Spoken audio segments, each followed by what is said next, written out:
Hello, this is Chigamo, and I got into Smash's 2023 Artist Market for the very first time. Woo!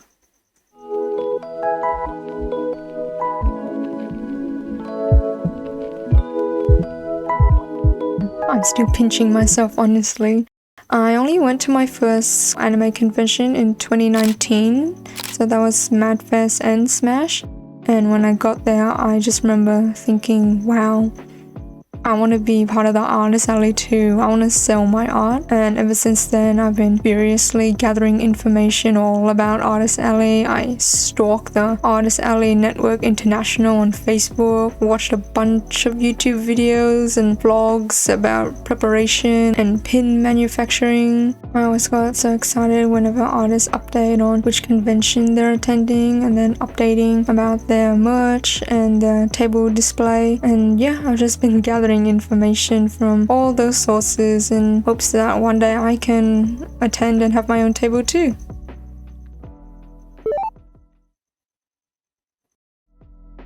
So Smash got cancelled in 2020 because, it got postponed and then eventually also cancelled in 2021 and then finally came back in 2022. I applied in 2021, got waitlisted in 22, and finally got in 2023, so the third time's the charm. This is only my first time getting into an artist alley or artist market, so rather than thinking of this as me giving advice, it's more like me just documenting my process and just a kind of behind the scenes of how I got in and what I'll be doing later on. So for Smash specifically, it's a juried application and requires at least 10 artworks. So I have a screenshot of my 2022 portfolio site, but looking back on it now, I can kind of see why I wouldn't have gotten in. Looking at this now, it's more like 5 of my best and then just extras at the end. So honestly, I was kind of disappointed, but I can understand where they came from. So yeah, since then I've been really honing my skills and I felt like I really got more comfortable with my art making workflow since then. So yeah, 2023 I felt a lot more confident when applying.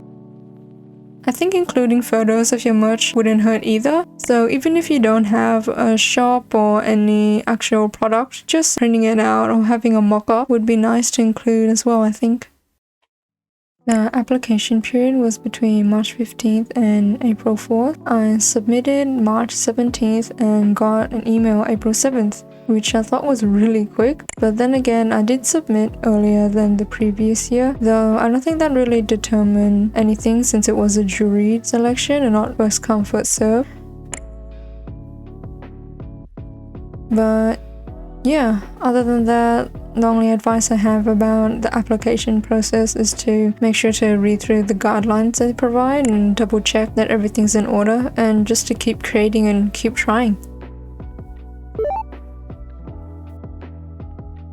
At the time of this recording, we have about 10 weeks until the Smash Con, which is July 1st and 2nd this year. So it's always a 2-day con and it's always held around early July. Now for the big old to-do list. I'll list the things I need to do and scatter in bits of info I've gathered from my research and what little experience I have as an attendee. So I paid for the table, which was $390, and that's me locked in, confirmed for my place. Smash also required public liability insurance, and I just went with Amy's Market Store insurance, but you can look around and see what other options there are. So not only is it my first time ever being at an art market, it's also my first time ever selling my art. So I never had any kind of shop online or anything like that before, so that might be a little tricky since I'm going in there kind of blind. But I heard to always start off small. So I'm focusing on paper goods like prints of various sizes, stickers, and bookmarks. I know it can be very tempting at the beginning. Even I wanted to just go all in and was excited about coming up with pin and charm designs, but those kind of products have a high minimum order quantity, and since I don't have any experience in selling, it's better for me, I think, to go with products that are easier to produce and limit the risk cost-wise. As for producing your merch, I think it's common for people to either do it themselves or outsource it. I think for now I'll have to check out my local printers and see what they can do for my prints. I'm thinking sizes A6, A5, and then jumping to A3 for posters, and also if they can do bookmarks as well. As for stickers, I was looking around at outsourcing, but I think it might be easier to do it myself, get the paper, print at home, and maybe just cut it out, but we'll see in the future.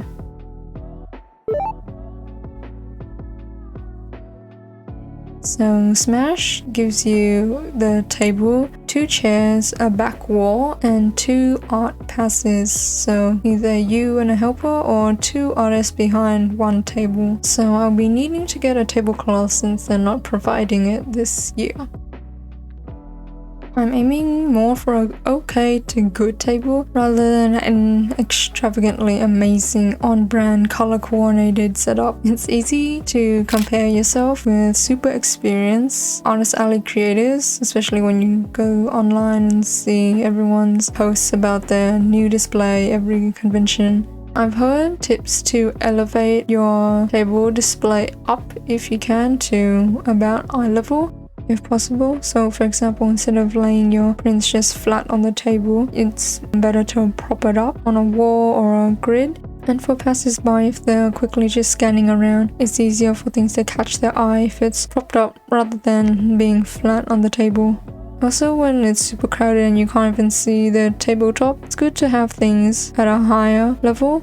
I know going as an attendee last year in 2022, it was super packed. Even between tables, there was barely any wriggle room at all. I'm trying to scavenge things I already own around the house for possible display purposes. I like to reuse and recycle wherever I can, so even if I do buy something, I also want to be able to reuse it around the house too. I know a lot of people like to use those wire grid boxes. I already bought a wire net from Daiso and might get just one more. I also have some foam board posters that I've kept since uni, and I was thinking I could just stick smaller prints directly on there with like tape, glue tack, so everything is laid out clearly. I've seen people use those wooden shelving units, I think like on Etsy, that they put prints in, but the prints kind of cover each other, so I'd prefer laying everything out so you can see everything clearly. I also heard to use Velcro hooks on the backing wall since tape and glue tack won't be as useful. I usually see artists leave the stock out on the table for people to look through. So for example, little prints in those Daiso plate racks, but I think I prefer when everything is laid out clearly and for stock to be behind the table for me to give to the customer instead. So there are usually 2 ways I see displays are set up. Either refilling the stock on the table for customers to freely pick up items to buy, so more like a self-serve kind of format, or the stock is behind the table and only the display item is for the customers to see, and then they just point out which ones they want and then you grab the orders and back it up for them.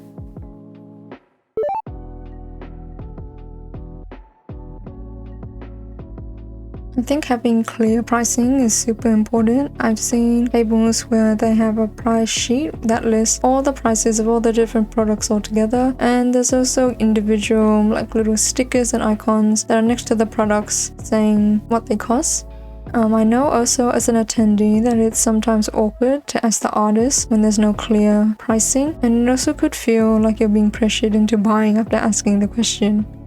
Honest Alleys, I know there's a lot of, shy, awkward people, me being one of them, so it's good just to have everything laid out. And usually see artists post a catalog of all the products they'll be selling at an event a few days or weeks before. I know for me, I like to check out online to kind of bookmark and scout out what things I'd like to buy and who to check out. I like to check out every single table when I'm at a convention, but not everyone's like that. They have other things to see and do. So I think an online catalog is a good way to have eyes on your things so attendees can prioritize you instead of just wandering around. I'm also thinking I'd want to print out the catalog to put on the table as well. Either stuck down on the table or have one I can hand over to attendees just in case they have any accessibility needs. And there's also a social sheet, and I'll lump in business cards in here too.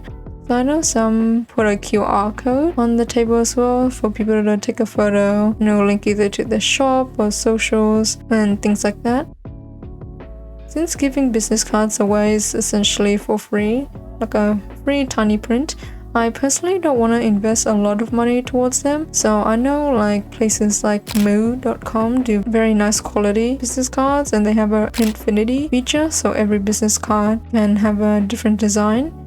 And I was also thinking about that, but there's a certain level of quality I'd want to reach, but nothing too over the top. Just thinking about, will people even remember to check you out or look at the card? Will it just be thrown away eventually or stored somewhere in a drawer, never to be seen again? But yeah, definitely a way for customers or passers-by to see your handle, your artist name, and check you out online somehow. Then the last thing is figuring out how to transport everything there. So Smash runs for 2 days, Saturday and Sunday, and I think the Friday before you can come in to set up. So the plan I think right now is Friday, bring the displays in, possibly with the prints already on, and set up the table and pin everything to the backing wall. I've heard people cover the display with sheets overnight to deter theft in between days. Then Saturday, the start of the con, is bringing all the stock. I'm still thinking if I'll just leave it overnight or take home with me. But Sunday, another con, and lugging everything back home. I'll probably put everything in a suitcase and use public transport to get there. I'm not too far away, so it shouldn't be that bad. And I think everything's accessible through transport, trains, bus, light rail, so it should be okay. But that's for the future, since I don't know how I'll be storing the items and how much stock I'll be bringing yet. I definitely recommend checking out Horberry's Google Doc for starting doing artist alleys in Australia. That's actually one of the reasons I wanted to start documenting my artist alley process, since a lot of the vlogs and videos I see on YouTube are either in the US or overseas, and not a lot of ones in Australia. Also, I recommend checking out the Discord or Facebook groups of the Artist Alley Network International and the Aussie Con Artists. So yeah, that's what I'm thinking of right now. Plans could definitely change in the future, and I'll bring you along through the process of preparing for the con. See you!